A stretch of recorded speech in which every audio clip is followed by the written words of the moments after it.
লোকসভা ভোটের দিনক্ষণ এখনো ঘোষণা হয়নি। তার আগে ভোটের দামামা প্রায় বেজে গেল। অপ্রীতিকর ঘটনা এড়াতে ভোটের আগে কোথাও যেন কোনো সন্ত্রাস না ছাড়াই আসন্ন লোকসভা নির্বাচনকে ঘিরে শান্তি শৃঙ্খলা বজায় রাখতে ইতিমধ্যে জেলায় জেলায় মোতায়েন কেন্দ্রীয় বাহিনী। মালদহ জেলাতেও ইতিমধ্যে কেন্দ্রীয় বাহিনী এসে পৌঁছেছে। শুক্রবার গভীর রাতে মালদহের কালিয়াচকে এসে পৌঁছায় কয়েক কোম্পানির আধা সামরিক বাহিনী। শনিবার সকাল থেকে কালিয়াচক ও মোথাবাড়ি থানা এলাকার বিভিন্ন এলাকায় শুরু হয়েছে তাদের রুট মার্চ।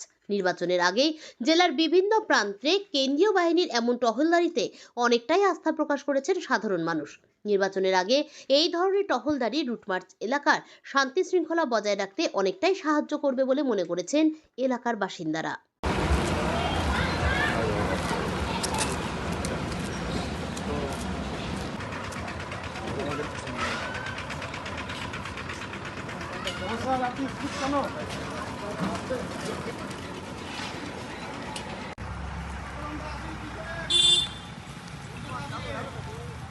আমাদের রোদবাড়ি বাজারে সিএসএফ যে এসছে আমরা খুব আনন্দ। কি করলেন তারা? সিএসএফ আমরা দেখলাম, রুট মার্চ করলাম।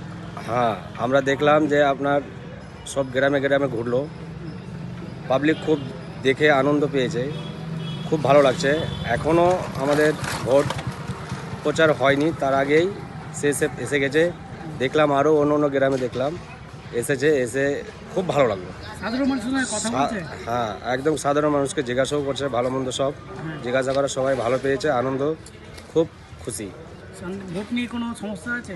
না, ভোট নিয়ে তো এখন যা অসুবিধা তো নেই, দেখতে পাচ্ছি না। যখন ভোট আসবে তাহলে আমরা দেখব। তার আগে সিএসএফ চলে এসেছে, খুব ভালো লাগছে আমাদেরকে। কি নাম আপনার? আমার নাম মাহমুদ শেখ। এটা কোন জায়গা? এটা রোদবাড়ি বাজার।